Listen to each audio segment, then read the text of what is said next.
Ladies and gentlemen, welcome, happy Saturday, and welcome to the World Storytelling Cafe. And I welcome you from London, and in a completely different part of London, the illustrator James Lythe, whose work you can see in front of you, which is appearing as I speak. Welcome to the first of what is going to be a regular weekly session, where I'm going to tell stories and James is going to illustrate. I'm going to see if I can mute the sound of James's pen, or should we leave it? Does it add to the moment? What do we think? Be good to get rid of the pen, I think. Okay, Julio, can we do that? Done. Done. Smashing. So, before we start, ladies and gentlemen, those of you who've never been to the World Storytelling Cafe before, World Storytelling Cafe was set up by Mike Wood and John Rowe in direct response to this COVID pandemic, beg your pardon, because storytellers can't tell, can't talk. So Mike is based in Morocco, John's based in London and Romania. And this whole project is centered around, not London and Romania, beg your pardon, Essex and Romania. This whole project is, it's a kind of a triangulation of talents from, well, now it's international. And the idea is to sustain storytellers who now can't travel, can't tour, can't tell, can't work, and thereby to sustain also the art of storytelling itself. And which of us has never been sustained by a story in our lives? So it's lovely this is happening. And as I tell the stories, you will see a hat at the bottom of the screen. If you wish to, please put a donation in that hat, and that donation goes straight to the artists, and it goes straight towards sustaining the art itself. Today, I'm going to tell you stories of trolls. Today, I hope, is going to be the only day you're going to be delighted to be encountering trolls on the internet. So these are stories I learned in childhood from a friend of my childhood, a lady called Inga Beatty Townell, who's a Norwegian lady who married an Englishman. And they are wonderful stories. And illustrating them is James Lythe. James and I have been friends since we were 9 years old. And I learned very soon in school that James was a brilliant artist, cartoonist, caricaturist. And in my school, James was, well, I mean, I used to sit next to James and, well, there'd be the lesson going on, but James would be continually drawing things. He'd be inventing faces. He'd be inventing faces that you saw two faces, and when you turned them upside down, you saw two different faces. And he would do the most blistering caricatures of fellow pupils and members of staff. I do remember there was one day when James became a legend in the whole school because the second headmaster, who we were all scared of, Mr. Terry, ordered all the sixth form to assemble and stood there telling us that somebody from this school has been caught smoking, and gave us the whole spiel about smoking, about how we were letting the whole school down, etc., etc., etc. And if any of us were caught smoking, we would be expelled. It was very serious, very heavy, heavy, heavy. All of this was completely undermined because within minutes of the end of this assembly, there were beautiful photocopies of a cartoon. And the cartoon was a perfect cartoon of Mr. Terry and a young lad about to strike a match and spark up a cigarette with a school tie on. And Mr. Terry was pointing a massive Magnum revolver at his head, saying, "Go on, punk, make my day." Well, this is James, who right now is illustrating, well, I wonder if you can guess what it is. I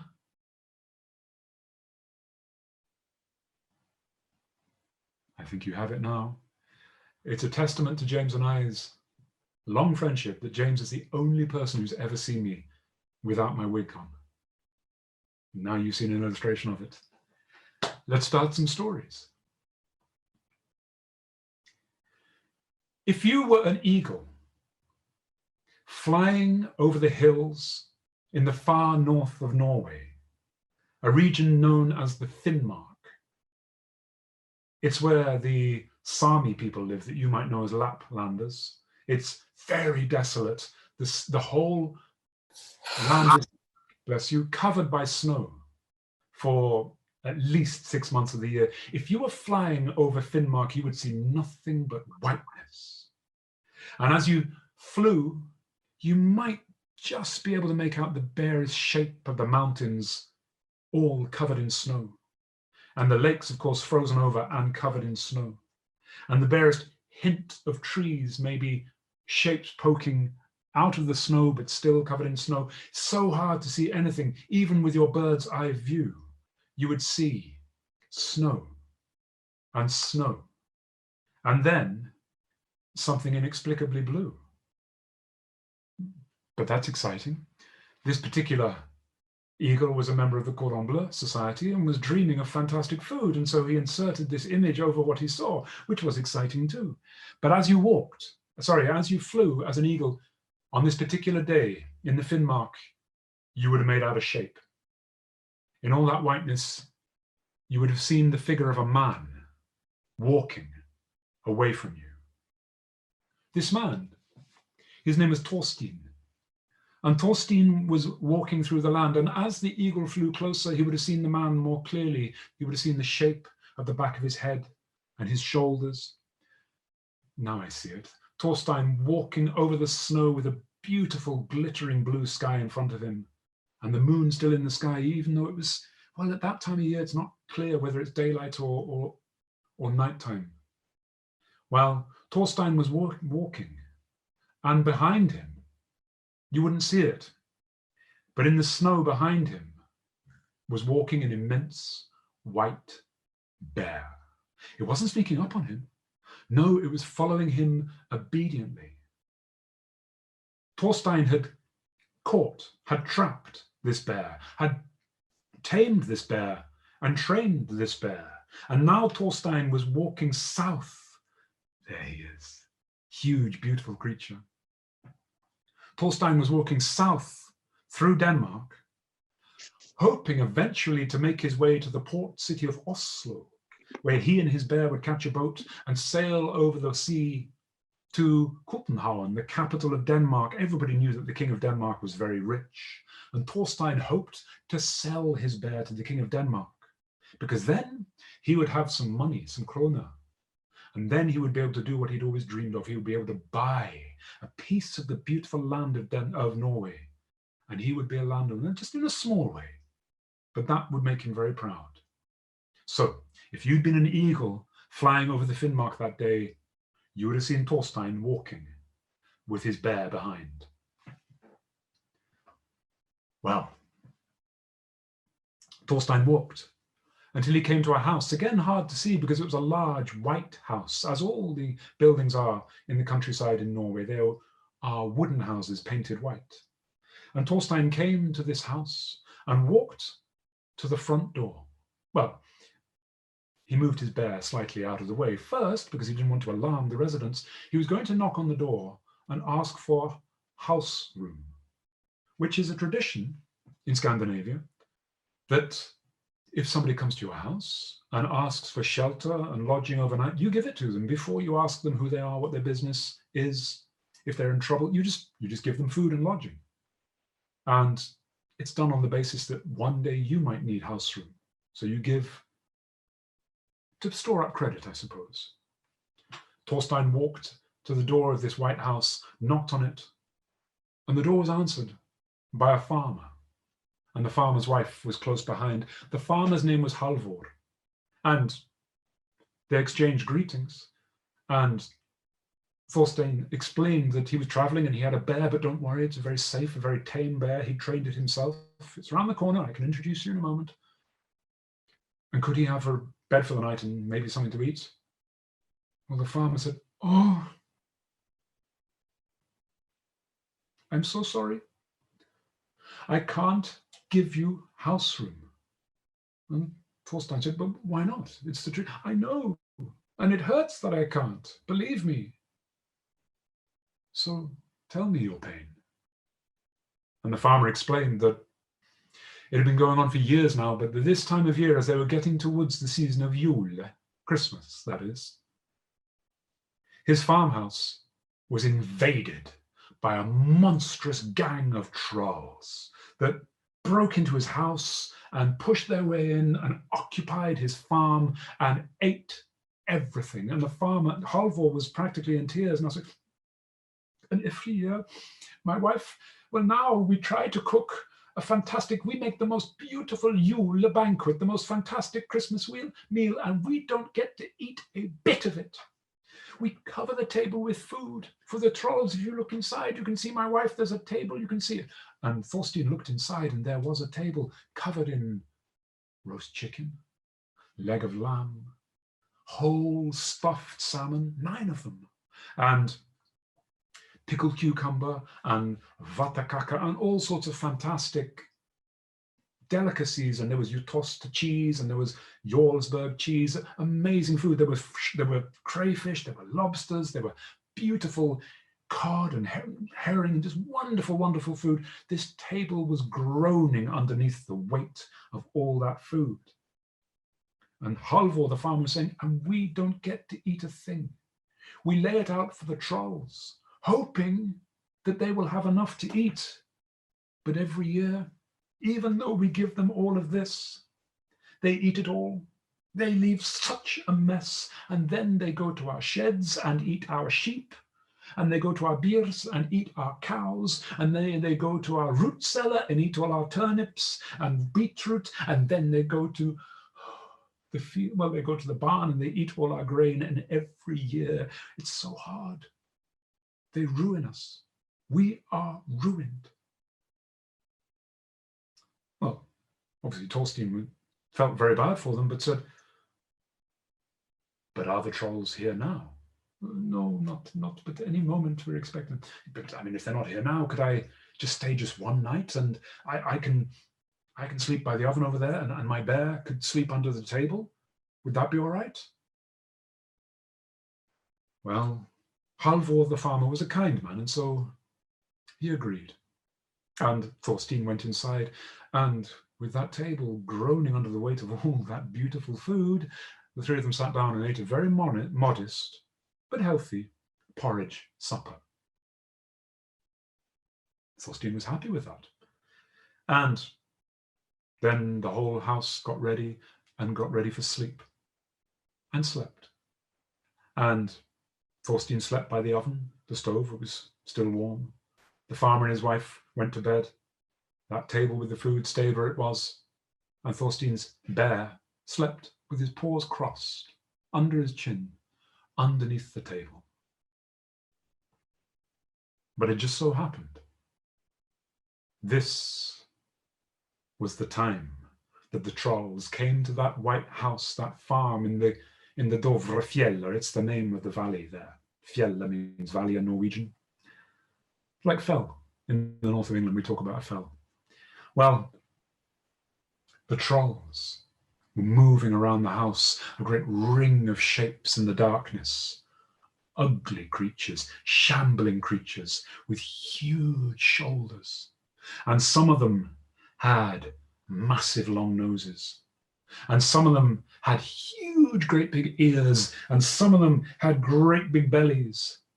And some of them were incredibly thin. And some of them were incredibly small, but mean. And some had no noses. And then the trolls all fell quiet because the leader of the trolls was coming, and the trolls parted. And he stepped into their ranks. And there he was, a huge, hideous troll. He had great, terrible tusks which jutted upwards from his mouth. He had fierce, ferocious fangs that forked down from the sides of his mouth. He had huge, angry eyes, 3 of them. And I didn't mention, sorry, the eyes. There was one to the left and one to the right, and there was one on the end of his nose. Sorry, James.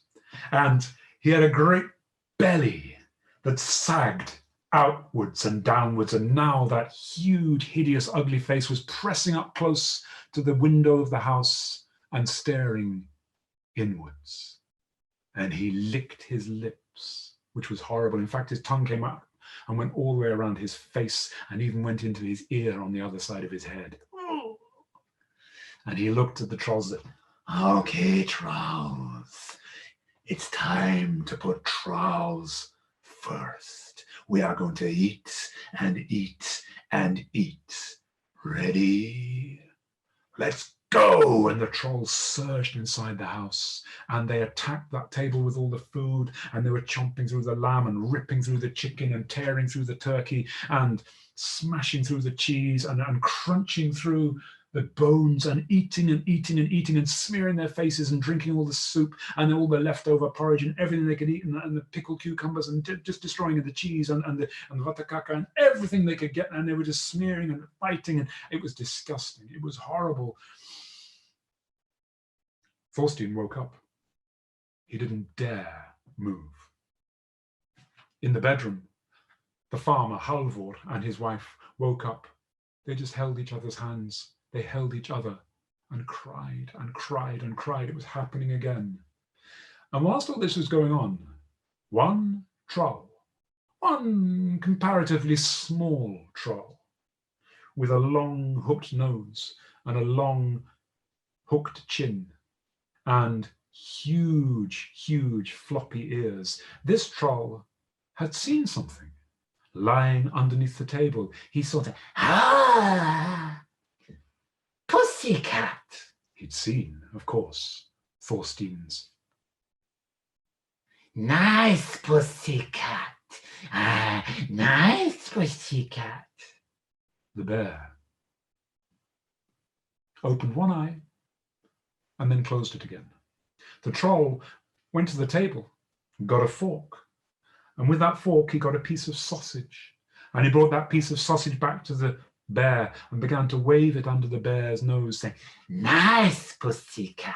Would pussycat like a piece of sausage, pussycat? Nice little piece of sausage for nice pussycat. Would you like?" Poking under the bear's nose.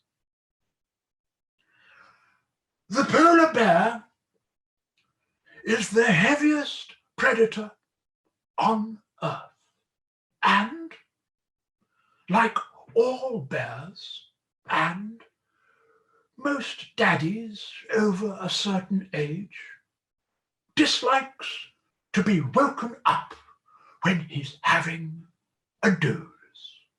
So the bear, having this sausage pushed under his nose, just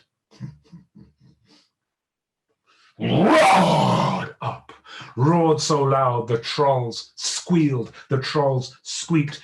The bear stood, he rose, he stood on his back legs, he raised his huge, great big paws in the air, and with a great swipe, he lunged at the trolls. The trolls screamed and ran to the four corners of the room. Some of them got so scared they just ran around in pointless circles, and the bear was rocking through them, and he would woof and slash and crash and slash and crash and strike and smash with his great paws, and the trolls were screaming, and some of them were getting so scared they were just running around in circles like whirligig beetles. And even the great big troll with his tusks, he saw that bear, and he was so scared he felt a very warm trickling sensation down the inside of his trousers.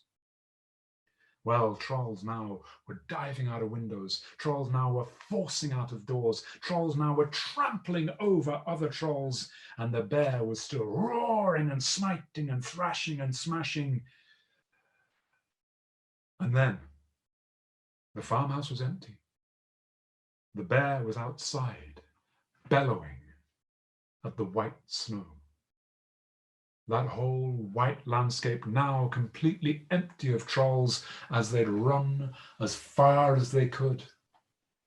And when the farmer and his wife came out to have a look, all they saw outside their house was the whiteness and the shape of that bear glaring into the white distance. And the bear shook himself and calmed down. Well, the farmer Halvor and his wife, they were delighted, because, okay, the trolls had made a horrible mess, but there was some food left for them. They would have the chance to eat some of their own Christmas meal this particular Yule. And even better than that, the trolls hadn't gone near their beer and eaten any of the cows, hadn't gone near the sheep sheds and eaten any of their lamb or sheep, hadn't gone near the root cellar and eaten their turnips or their beetroot, hadn't gone anywhere near the grain stores to eat their grains. They could actually save some money this year. Well, they thanked Thorstein and his bear very, very much. And the next day, Thorstein and the bear left and continued their journey. And they did travel all the way down to Oslo on a beautiful, bright, sunny day. And they walked through that bright blue sky towards, it took them a long time, but they got to Oslo where they did find a boat. And I believe Thorstein did eventually make it to Copenhagen, the capital of Denmark. And the bear was sold to the king of Denmark, who treasured the bear very much for very many years and kept him as a royal pet, and gave Thorstein money that he was able to buy himself a piece of land. However, one whole year later, that farmer was out on his land, and of course it was covered in snow again. But he still, farmers always have to work. There's always something to do, and the farmer was mending a fence. He may as well do it now. And as he was mending a fence in the snow, like I said, he was up to his hips in snow practically. There was a path hacked through the snow, but there he was mending and wrapping a bit of wire around a fence to mend it, when suddenly a hideous, ugly head popped out of a snowdrift. It was one of those trolls, one of the small ones. And the farmer, and the troll said, "Hello. Hello. I've just I've been sent to find out. Well, you know that big white cat you had last year. Do you still have that in the house?" To which Halvor, the farmer, said, Yes, we do.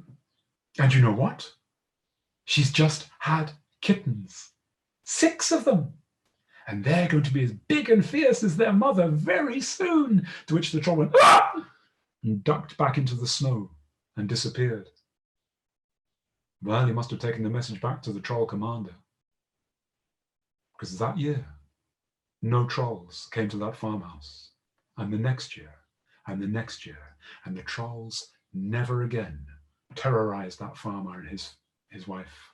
And that farm at last was able to prosper.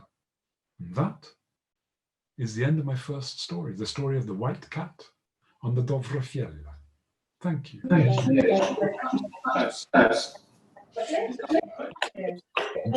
Hi, check. Would you like my second story? Second story? Are you loving the drawings? Isn't he good? Lovely photograph. Very good. Who's that? Who's that? I don't know who that is. Hello. So, would you like another troll story?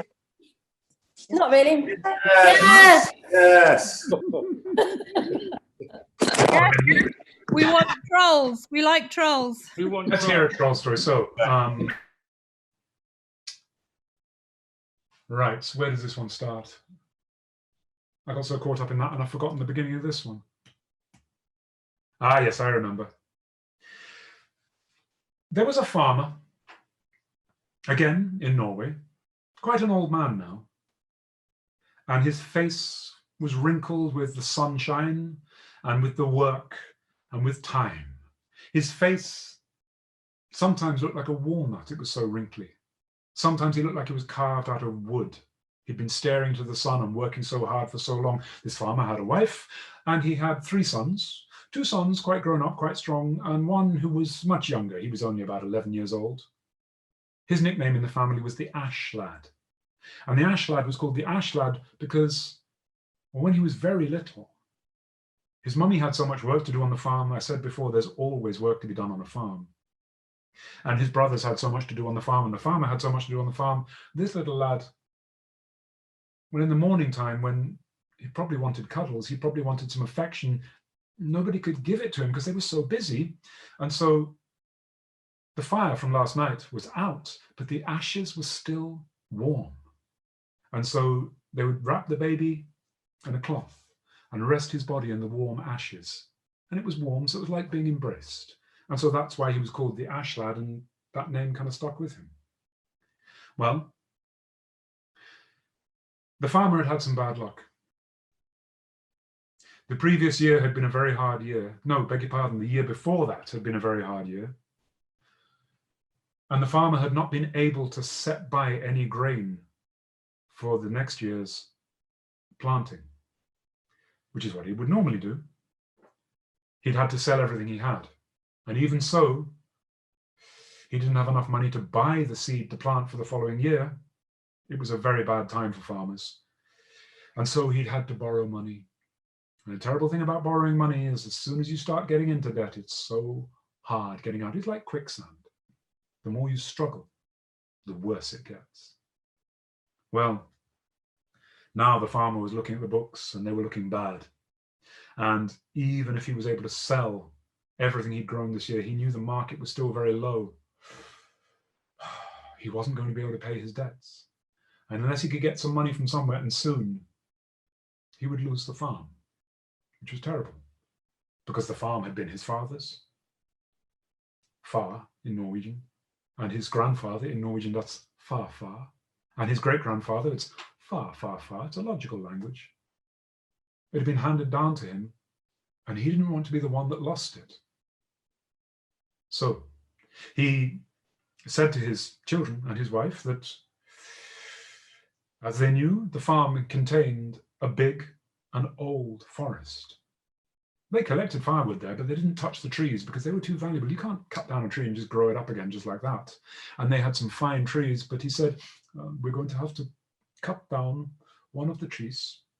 And it's hard, but we must do it because we will have to sell the wood for timber to service the debts, not even pay them off, but to service the debts.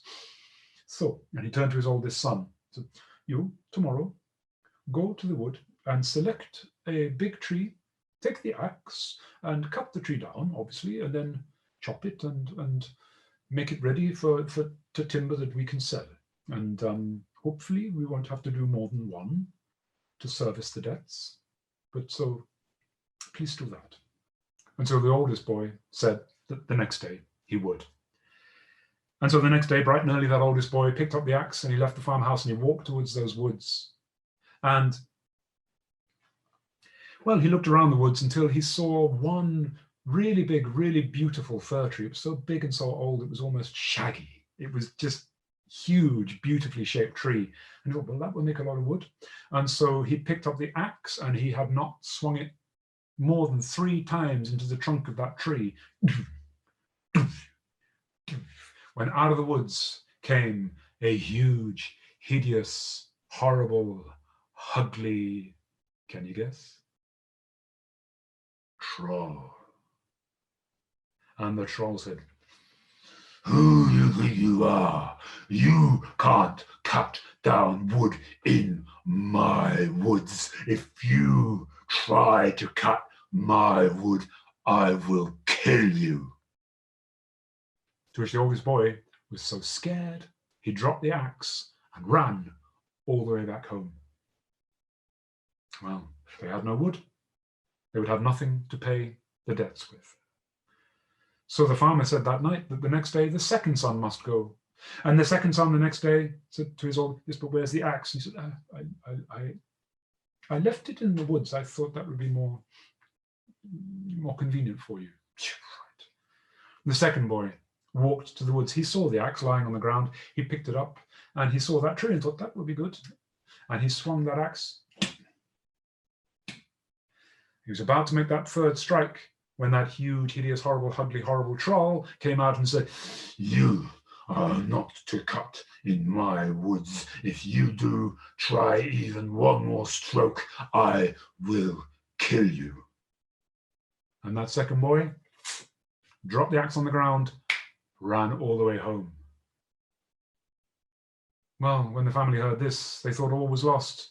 But the Ash lad, who was about maybe 10 or 11 years old, said, well, in that case, I'll go tomorrow morning. To which his big brother said, oh, what, you? You've never been outside the door. You just, I mean, you can't even tie your own shoelaces. Ash lad said, well, You weren't much use, were you? So I must go. And Mother's, oh, darling, oh, but all right, but then you take this with you. And she gave him a rucksack, you know, like you have on your back when you go to school, and put into his rucksack a cheese that she'd just made, a lovely, round, white, soft cheese. Darling, take this, and then if you get hungry, you can have this. And she tore him a big piece of rye bread as well. And so the next day when he left, he had his his rucksack on his back. And he walked towards those woods. And he saw that tree. And he saw the axe lying on the ground. And thought, yes, there it is, the mark of cowardice. I won't do that. He kept his rucksack on his back, picked up that axe, and went towards that tree, the one I mentioned earlier, lifted the axe and began to cut, and out came that troll. He said, you cannot do that. If you cut wood in my woods, then I will kill you. There's not much of you, so I will probably eat you on the spot. Do you think the ash lad ran away? No, he didn't. He said, you better mind your manners, you ugly great big troll, or I will, and here he reached into his rucksack and brought out that cheese, I will do to you what I'm doing now to this hard white stone. And with his hands, he squeezed as hard as he could on that soft white cheese. And the troll looked, and he was amazed because he saw that apparently little lad squeezing so hard that liquid, pale liquid, almost watery liquid began to run between his fingers and up his arms as the boy squeezed and squeezed, and the troll said, you don't look big, but you're strong, because look, you're even I can't squeeze water out of a stone. No, I thought not, said the ash lad. In that case, said the troll, I'm sorry I was so rude. I've not been sleeping very well recently. I will help you chopping the wood. Well, the ash lad was happy with that, and the troll was very big and very strong. He picked up that axe, and that huge tree, which had taken centuries to grow, was down in minutes. And because the ash lad told him to, the troll carried on, and he chopped the branches off, and soon that whole tree was reduced to planks and to rods and to cordwood. Well, it was perfect for sale now. But the day had passed, and the troll turned to the ash lad and said, it's going to get dark soon, and my home is closer, I think, than your home. So why don't you spend the night in my house now that we're friends? Do you think that's a good idea or a bad idea? Press the space bar if you want me to hear you, and then release when you want to go quiet again. Good idea, bad idea? Well, it's a bad idea, isn't it? But the ash lad said, okay, let's go, you lead on. And the troll led the way through the woods to his house, which was a cave. And they went inside the cave, and the troll said that he would make the fire. Would the ash lad, he was going to make a porridge supper. Would the ash lad take those buckets and go and get some water from the well? And he indicated two huge iron buckets. The ash lad could see at a glance that it wasn't worth even trying to lift those buckets. They were so huge and heavy, he wouldn't. So of course he had to think. Lift those buckets? No, I don't want to play with those. I don't want to trifle with those little thimbles, nothing like that. No, I'll tell you what. You make the fire, and I'll go to the well if you tell me where it is, and I'll bring the whole well with me. I can carry it on my back. And the troll said, no, don't do that. My well is very precious. I don't want you to break it. No. Tell you what, I'll go and get the water. You make the fire. Okay, said the ash lad. And the troll picked up those huge, heavy iron buckets, and he left. And the ash lad made the fire very quickly because he was very clever and he could do that sort of thing. But also, as soon as the troll was gone, the ash lad took off his thick, woolly jersey. Beg your pardon. First of all, he took his rucksack off. Then he took off his thick, woolly jersey. And then he put his rucksack back on again. But he put it on back to front. He put it on so the bag was on his front. Then he put his jersey back on again. He checked that the bag was open at the top, and now with his fingers he checked that he could go through the top of his jersey and reach the opening of the bag, and he could. Good. So that's how he was when the troll came back, struggling with these buckets of water, which he then poured the water into a cauldron, hung the cauldron over the fire, and as soon as the water was boiled, he poured in the porridge, which, by the way, the ash lad had milled in the time it took, and he began to stir the porridge with his stirring stick. Well, then, after a while, when the porridge was ready, he served it into 2 big bowls and suggested the ash lad sit down and they enjoy their porridge supper. And the ash lad said, "Okay, but if you like, I've got an idea of a really good game we could play." "What's that?" "Why don't we have an eating contest? See who can eat the most, me or you?" And the troll looked at the ash lad, who was tiny. Then he looked at his own tummy, which was, and thought, "Well, this must be a game that I can win." Okay. And the 2 of them began to eat and eat and eat and eat and eat and eat and eat. But I'll tell you what the ash lad was doing. The troll was so busy eating, he didn't see that, every now and again the ash lad put some porridge in his mouth. But most of the time, he's putting that porridge down the top of his jersey and into the bag he was hiding underneath. And so it looked like he was getting bigger and bigger and bigger, and the troll couldn't believe how much he was eating, because the ash lad was going, second helping, and the troll was only on his second helping, and third, fourth. The troll was still finishing his second helping, and the troll began to eat faster and faster, and then it just kept on going, and the ash lad was getting bigger and bigger, and yet he still seemed to be able to eat more. It was amazing, and the troll was getting to the point where it was hard to push any more porridge into his mouth, and he had to take a breather. The ash lad was going, "Come on, I'm still going." He said, "Oh, well then, aren't you getting full?" "A little bit, actually, but I can eat lots more." "How?" "I'll show you. Pass me your knife." And the troll passed to the ash lad his sharp and cruel knife. And the ash lad said, "Thank you," took it and pressed the point to his stomach, and the troll,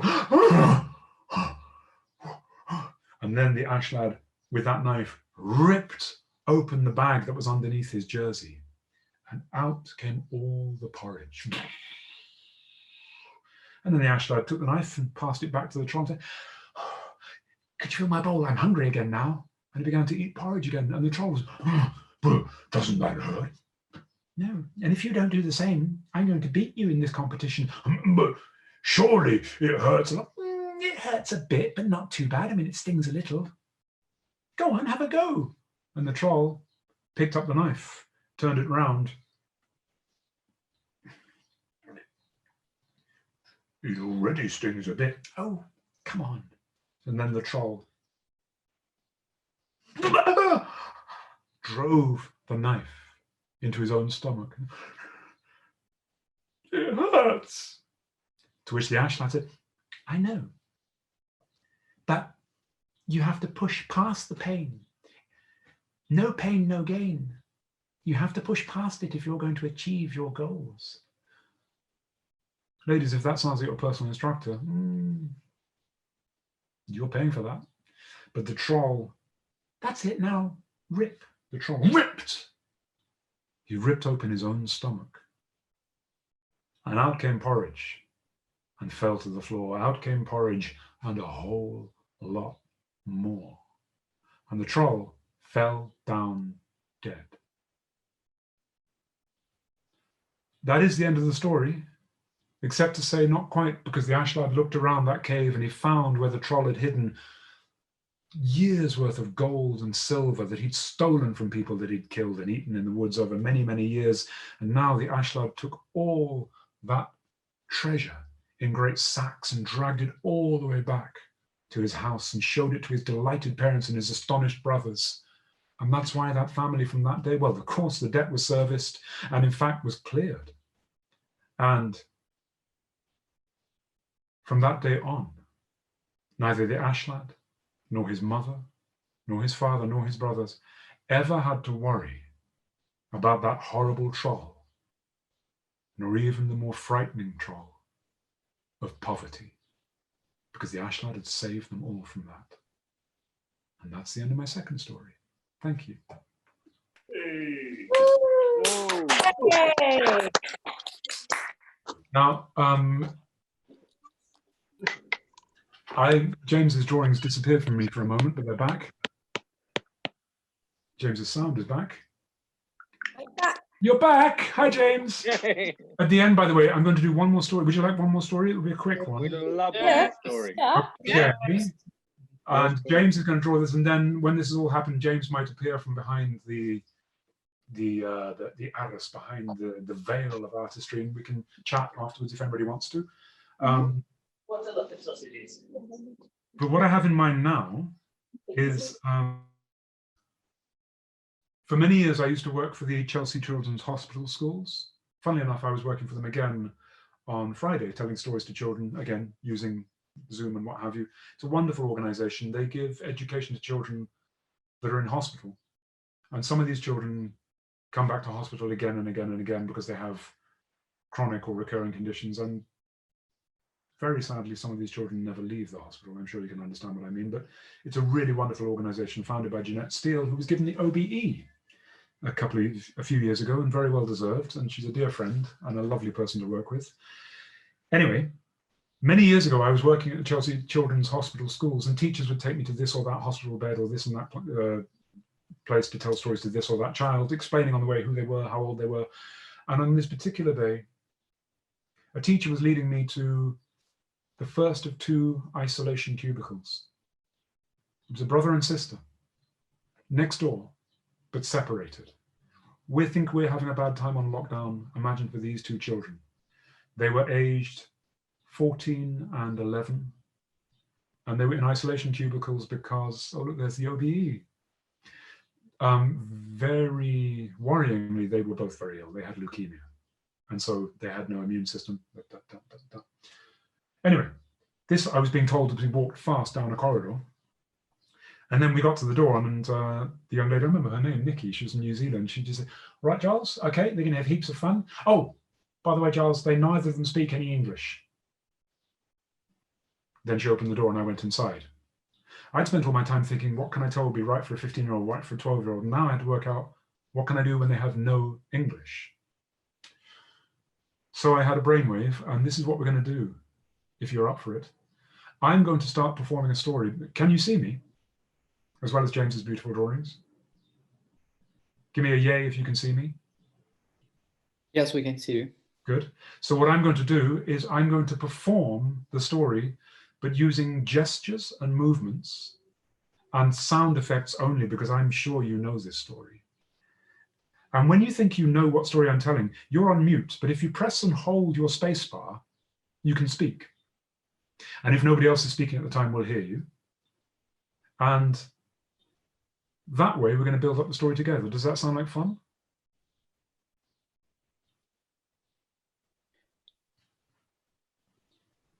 Let's try it. I can't hear you, but let's try it. So I'm going to go silent now.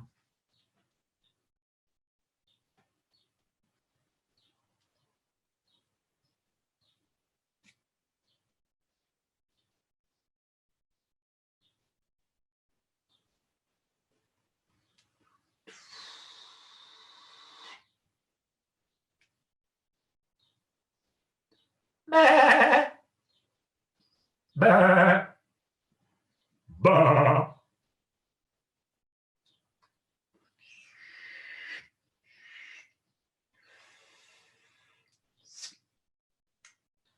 Bo. Bah. Bah. Bah.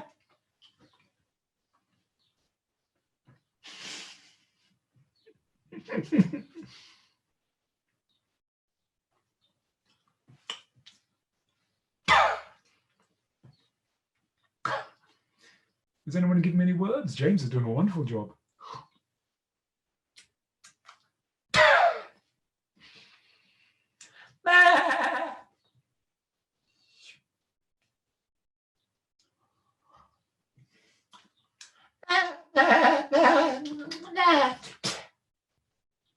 Bo. Bo.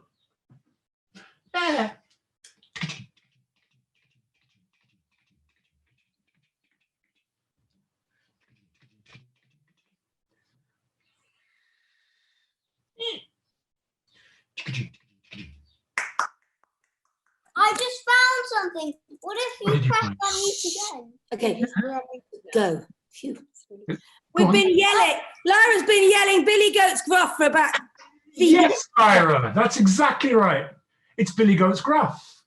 And you, well done. And you know what the little Billy Goat Gruff is about to do? You're about to walk over the bridge. Oh, it's about to walk over the bridge. You're unmuted. You're unmuted.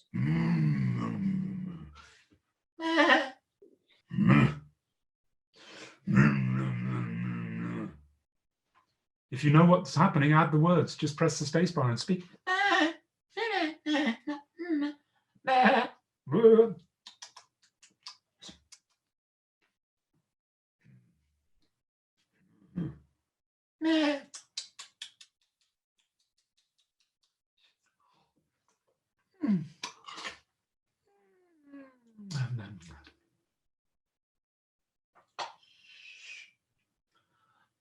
Ba, ba.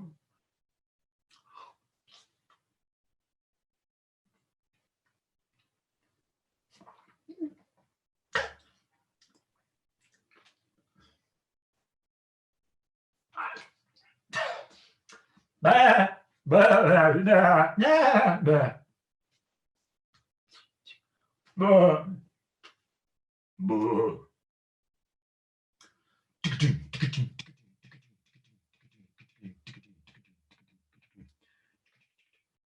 Anybody know what's happening? Tell me, press the space bar. No, we can't. You just did. No, where are we gone? Where are we gone? No. I don't want to zoom here. Would you rather I added the words? I think this is quite good fun. The small one goes to the bridge and it almost eats it, but they say that the bigger one's more tasty.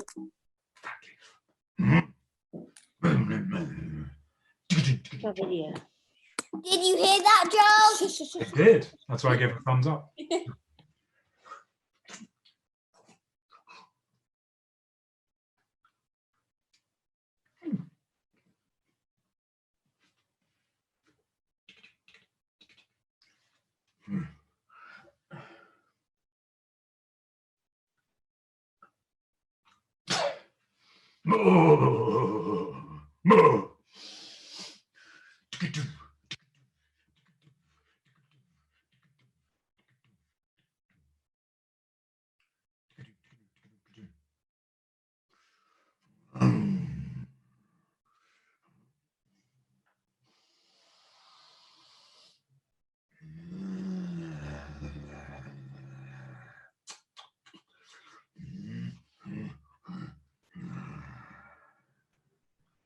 Anybody tell me what's happening?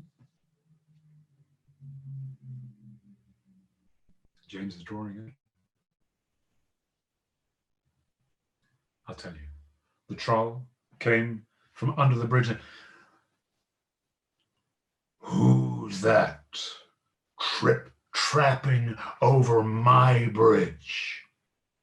It is I, the Billy Goat. Then I am going to eat you. But I am going to boink you. What is boink?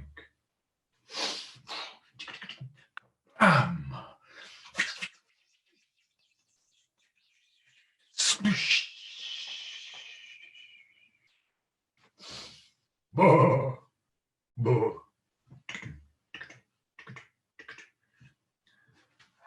And so, the last Billy Goat Gruff got into the field and the grass really was sweeter.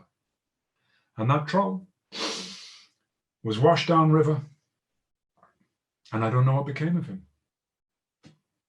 I don't know what happened to him. But that's the end of the story, and that's the end of my session. And I hope you enjoyed it. And now I think Julio can unmute the people. Who's that? And thank you so much. Brilliant drawing, James. And if you've enjoyed the stories, please leave a donation for the artists in the hat at the bottom, because this is what keeps us going. And thank you so much. Hat. Where's Where's the hat? Where's the hat? Are you? Where's the hat? I don't know. It's usually at the bottom. There's no sign of I'll put a link into the chat for everybody to find the hat. Thank you. Thank you. Sarah. You can Can you find it find on my hat too, please? I lost it about 3 weeks ago. It's here on the picture. Oh, right. Lovely. You don't know why, but that's a bat It's hat. on the picture. There's a hat on the picture, or is that a bridge? That's a bridge. Hello, Nice John. stories, Giles. Thank you. Thank you, Robin. Thank you. My pleasure. Thank you, girls. Thank you, Lila. Thank you, Piper. If Piper's there. Cheers.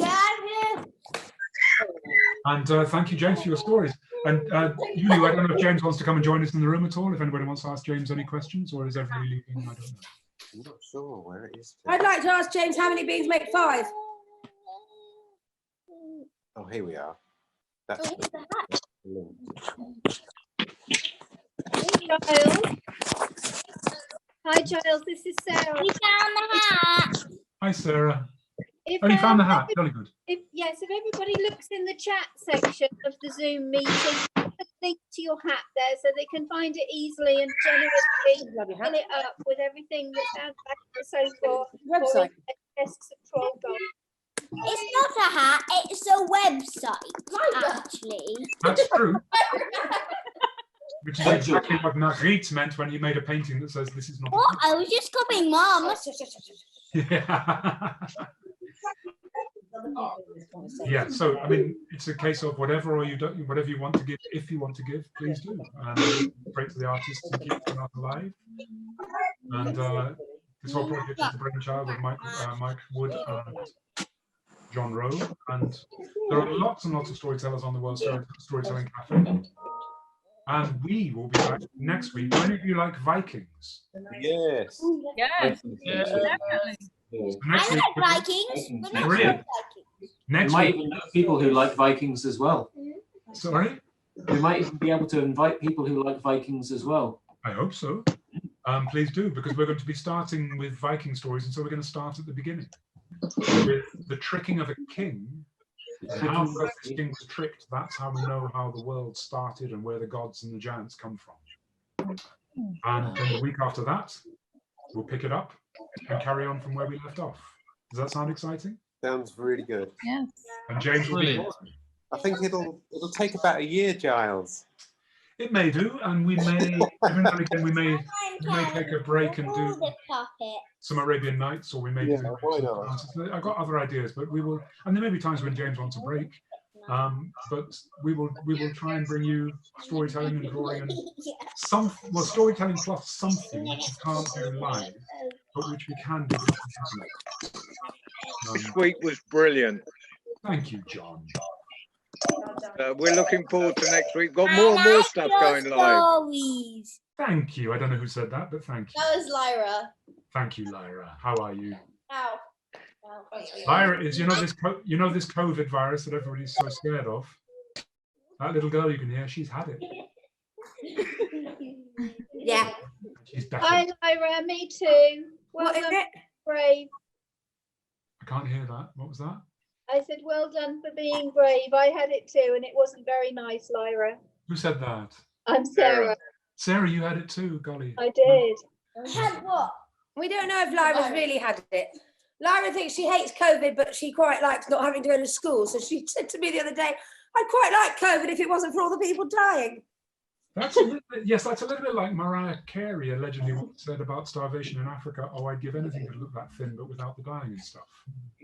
Oh, well, it's not really comparable. Not really, I don't want to make of that. Mariah is very bright and Pretty very much. Mariah Don't Carey. comparing my children to Mariah Carey.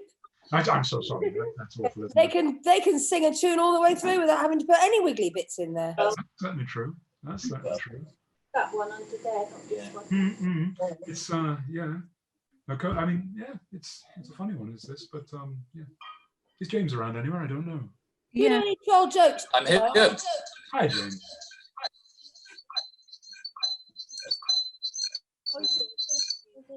That's a strange noise. Can we Do you get know on any the troll video? jokes, Giles? Or jokes? First joke. I'm sorry? Do you know any troll jokes? Do I know any troll jokes? I don't. John, do you know troll jokes? Droll jokes or troll jokes? That's true, yeah. No. I don't know any troll jokes, no. Yeah. We'd have to get some. Yeah. I think we should give James a round of applause. I'm not sure he's going to make an appearance, but he certainly deserves a round of applause, doesn't he? I think so. Absolutely. You can imagine, can't you, what fun it was being sat next to James when I was 11. I'm here. I'm on the Where is he? Where are you?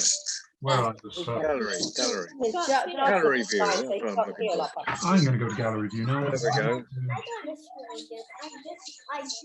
Yes. this guy. There's a big black space that says James. Yeah, there's a big black space that says James. Well, He doesn't exist anymore than that. well, Oh, hello. anyway, Not really a joke, but it's a story sort of thing. Now I can see who's here. That's so lovely. Thank you all for coming. Do you want to tell Giles your joke? There's James. James, thank you, James. Yay! Hello, James. Hey. Hip hip hooray. Good drawing. I had a little bit of a technical issue at one point, but no, it's good fun. It's great fun. It is. I think it works. Yeah. And this is also going to be around on YouTube. It's going to have another life. It'll be on the World Storytelling Cafe page. I have a page there, and this is going to stay there. So anybody you know who you think might like it, who missed this, direct them to World Storytelling Cafe, and then to find my page, and you'll find this, and you can look at this at your leisure. And now you can see who's in the room. You can tell the judge we agreed that you weren't. What's happening with the audio? Wait a second.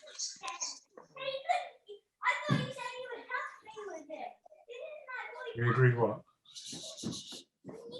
Drop the pasta. And can you tell him it's from me? What's from you? The joke. Well, you have to tell him the joke. No, you tell him the joke. No, it's your joke. No, no. Need this one. Nobody likes that. Can you hear me on this one? Yes, I can hear you. That's probably better, isn't it? Hear me now. I'm muted on the other one. We agreed that I wouldn't know what the stories were in advance. That's true. Yeah, James Which had made no it very idea. exciting for me as I was drawing them.